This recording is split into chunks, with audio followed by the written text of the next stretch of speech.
In my talons, I shape clay, creating life as I please. Around me is a burgeoning empire of steel. From my throne room, lines of power careen into the skies of Earth. My whims will become lightning bolts that devastate the mounds of humanity. Out of the chaos, they will run and whimper, praying for me to end their tedious anarchy. I am drunk with this vision. God. The title suits me well.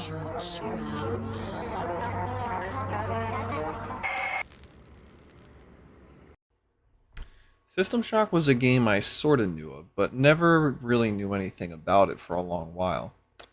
I knew about System Shock 2 as well. My friend bought it for me, and when I tried it, I had no idea what was going on. I died to some enemy right away, and I just never touched it again.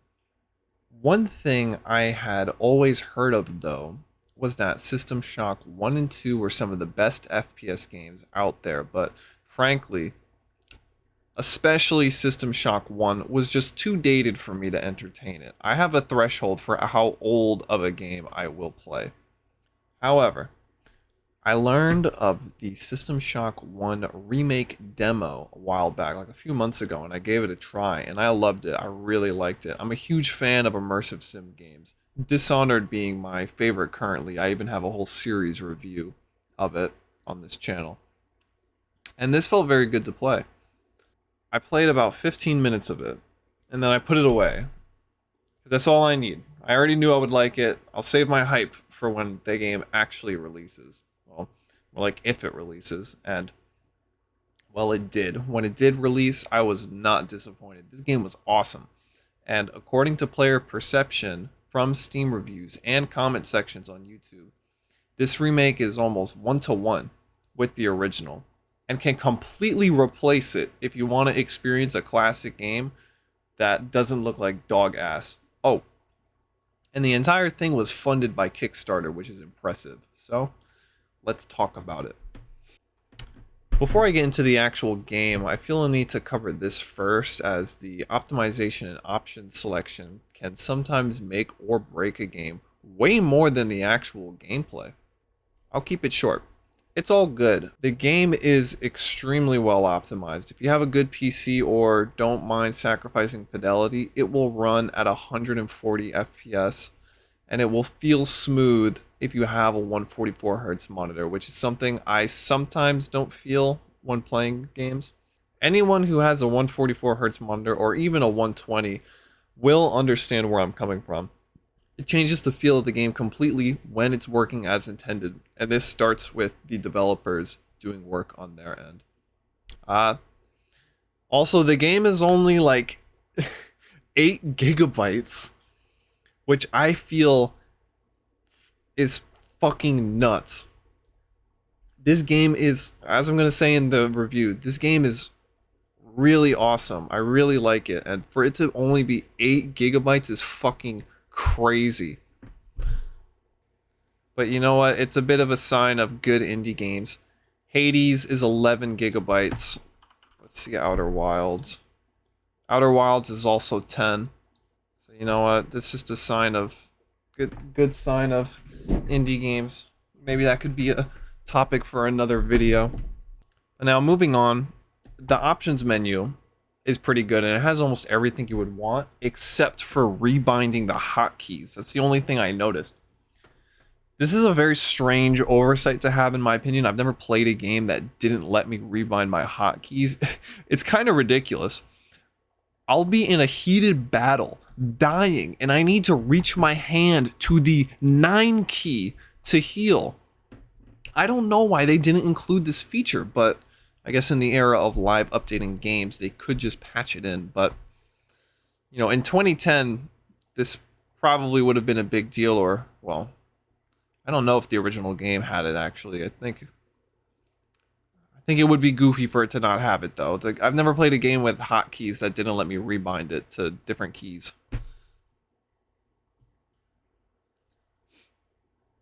Gameplay, starting with the story progression. So, System Shock is an immersive sim dungeon crawler type game. I've really fallen in love with how the game functions and flows from objective to hit the end of the game. It's linear, but kind of freeform at the same time. Let me explain. To beat the game, you have a set of objectives that you need to complete in order to get to the final leg. But these objectives can somewhat be worked on out of order, but not completed out of order. You're also not exactly told what to do unless you have your story difficulty on easy. You find out what to do by listening to audio logs. You hear what the NPCs want to do, and that is what you now need to do. And at certain points, there will also be real NPCs that are still alive, and they will contact you and also tell you what to do. Now, I have to admit, I have a huge regret with this game, and it's that I looked up guides when I felt lost. I did it like 3 times. I really wish I didn't do that. I encourage everyone watching, don't ever look up a guide until you clear levels R through 7 and are still lost. Because I didn't do that. I was on like level 6 when I was looking up guides. But what I'm getting at is more likely than not you missed an audio log or just never listened to them, which is what I did. I never listened to them because I thought it was some dumb shit. And that's why I was lost. I started listening to them, and then that's when everything made sense. Listen, the blind run of System Shock has a magic to it that I haven't felt before. Well, in this way, anyways. Just the vibe it gives off is incredible. Really, don't look up guides. Anyways, moving on. Let me give examples of the linear, out-of-order objective complete. At the start of the game, you have a fairly easy objective to complete. It only takes 2 levels that you get access to really quickly. But while working on that, you can also collect materials for objectives you will need at about the halfway point of the game, and you can get started on an objective that you need at the late game point. I did this by accident my first time through, by just like doing everything on each level, because that's just what I wanted to do.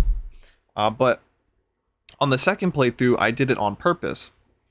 And I felt like this was pretty cool because it rewarded my knowledge of the game objectives, which is especially important on the hard difficulty mission because you have a 10-hour time limit to beat the game, or else you game over, presumably. I beat the game with an hour to spare, which was fun. It gave me a huge sense of urgency. Moving on. The combat is fun, but it's very simple. You have a pretty good selection of weapons to utilize, all of which are found by exploring, and they all feel great to use. The weapons can be upgraded as well, using coins that you get by converting scrap into money at scrap machines, and you get scrap by picking up whatever you can and scrapping it. I've seen criticisms that some people find this tedious. I feel like it's a personal preference thing. I like it because it tickles the RPG grinder part of my brain, but I will say there should be a scrap all button, which hopefully they patch in. It is a little tedious going piece by piece. Anyways, there's also a set of patches that act as consumables for the gameplay. They can aid in combat or even in exploration, and again, you can buy these at vending machines with the coins. But like I said, the combat is very simple. I quickly figured out that the best way to fight is to just peek and shoot until the enemy dies. This reduces the amount of damage I take, which means I'm able to keep more healing, which around the midpoint, I ran out of healing both times, so maybe you could do it better. Melee combat is also just incredibly simple. There's no parrying or even a block. It just boils down to walking forward. You smack them and you back up so you don't get hit. Although you might usually get hit. I mean, this is fine though. I don't count this against the game in any meaningful way. This is a nearly one-to-one remake of the original. So they're just doing the safe thing and copying the original combat over. It's a product of its time. And while I do think It would have been better to innovate the gameplay and make it a bit more interactive, like having weak points that could do a stun or having a parry button.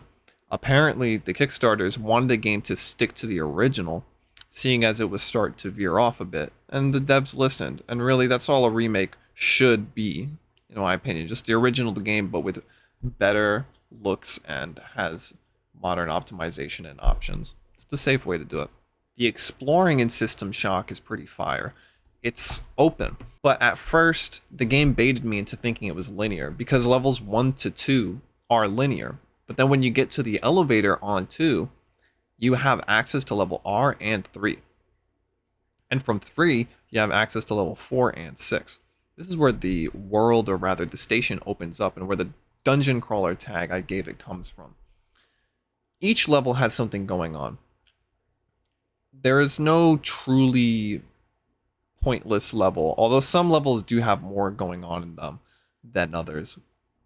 Once you clear level 7, however, the game does become completely linear until you beat the game, but that's only about an hour or even 30 minutes if you're fast. Now, every level will have lots of doors and bridges that are blocked by a mechanism as well. Puzzle, security, cyberspace. The puzzle ones are pretty straightforward. It's either you get energy into a bar or you get the light from one side to the other. And these are all randomly generated, so don't bother looking up a guide for them. But they aren't that bad. I've only had a few that stumped me. Even on the hard puzzle. In fact, the hard puzzle difficulty was a little easier, I think, than the medium one. But that's not to say I didn't have trouble. No, I had trouble. Now, security ties into the story. Shodan has control over the station, and with the cameras, she watches your movement. By taking out cameras and CPU nodes, you reduce her influence on the level. Security in gameplay locks doors, but also will respawn enemies. So getting your security to 0% on every level is kind of an important thing to do for gameplay progression. You don't really want to deal with goons bothering you when you're just trying to get shit done. Now, cyberspace is a hacking minigame. It's pretty straightforward. You just shoot the enemies and then shoot this thing and unlock a door, and then you escape. There's a couple of abilities, and that's really it. It's straightforward. And on hard hacking, if you die in cyberspace, your out of cyberspace character dies too. So, high stakes, but I've never died. It's not hard. One last note on exploration before I end the gameplay segment is that there are a variety of secret doors in the game. Now, I want to give you the liberty of looking for them, and I'll show you this one as an example. Now, to finish off the gameplay segment, I have two things. One is that when you progress into the later half of the game, they throw materials at you. So while, yes, I ran out of healing like midway through, once you enter late game, it's high healing everywhere. Any good gun you missed, bam, they just give it to you. I really like how the power scales. Like at the beginning, you are weak, although you can get a really good gun early on. But then as the game progresses, more hard enemies show up, and they give you good guns to deal with that. I fuck with that. I really enjoy that. The other thing I want to mention is that dying is an important part of the experience, or at least I think that's the principle of it. I'll explain. There are these machines called restoration bays that Shodan has hacked to make cyborgs. If you shut them down, you can use them as respawn locations. If you don't, then when you die, it's game over, and you have to use a previous save to continue playing. On hard. On normal, when you activate the first restoration bay, you'll always respawn there. And then to whatever your most recent bay was, or like the closest one. But like I said, on hard, you can only respawn if you have a restoration bay on that level. So death is always around the corner, and I am always spamming the F5 key, so I don't lose an hour of progress by accident. Listen, the principle is really good, but the quick save does ruin the tension, and this is a general gaming problem. The save state design is pretty lame, in my opinion. I think devs should do a better job overall of trying to make death an interesting part of the gameplay. Kind of like the best game that does it, in my opinion, is Dark Souls, because you don't really lose progress. Death is part of the progress, really. Doom Eternal also does it well because if you die, you just lose the level and then you have to restart the level. But it's not exactly the same thing because Doom Eternal's gameplay means that you could get back to that point really quickly if you're good at the game. It's not the same thing at all. This is more a reference to like Skyrim, where you forgot to save like an hour and a half ago and you died to a mastered vampire that was chilling in a cave, and you lose an hour and a half of progress. That shit is annoying. That's what I'm getting at. But again, I don't want to give too much shit because this is a remake and this design is a product of its time. So I don't give the remake devs any shit. They're just remaking the game, and I think they've done an excellent job, as I will continue to say. But I just wanted to get that out there. So I wanted to highlight the ambience and the music of the game because I feel it is a highlight. First of all, the music fits really well with everything going on. I've seen criticism online of the game not using any of the original music, and I gave some of the tunes a listen. The original has some bangers, but it also has some dog ass, and I don't think any of the songs in the remake are bad. So I personally can't relate to the critique. Moving on. The claustrophobic corridors and dark lighting had me on edge at times, because at key points of the game, Shodan will harass you and send cyborgs and mutants to go kill you, and because of this, I was often wary of my surroundings to make sure I was never caught off guard, even though I always was. Shodan's harassment is definitely a big part of the atmosphere, I'd say. She's one of my favorite villains in gaming, I think.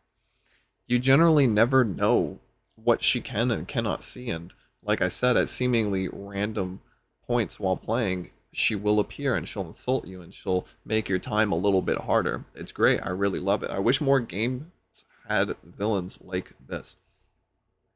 And look at this art style. It's beautiful. It feels like a retro game, but new. You are a hacker. And that's how they refer to you. And in the intro of the game, you're hacking into Tri-Optimum, a megacorp, and looking for just whatever. You're caught and are contacted by Edward Diego, the vice president of Citadel Station and an executive of Tri-Optimum. He offers you a deal. Come to Citadel Station, remove the ethical restraints on Shodan, and your crime will be forgotten, and you get a neural implant. Don't do it, and who knows what would happen. It'll probably just kill you. So, we do what we're told, and enter into a 6-month coma after the neural surgery is complete. When we wake up, we find no one around and are quickly contacted by someone named Rebecca Lansling, who tells us that we got someone! Employee 2-4601. I'm Rebecca Lansing, a counter-terrorism consult for Tri-Optimum. Here's the situation.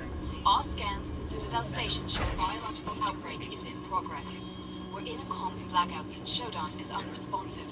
And worse yet, the mining laser is charging for a potential strike on Earth. Nathan Darcy has an office on the medical level for Central Hub. If he's alive, he'll bring the situation under control. I'll contact you through military nerve implants soon. Lansing out.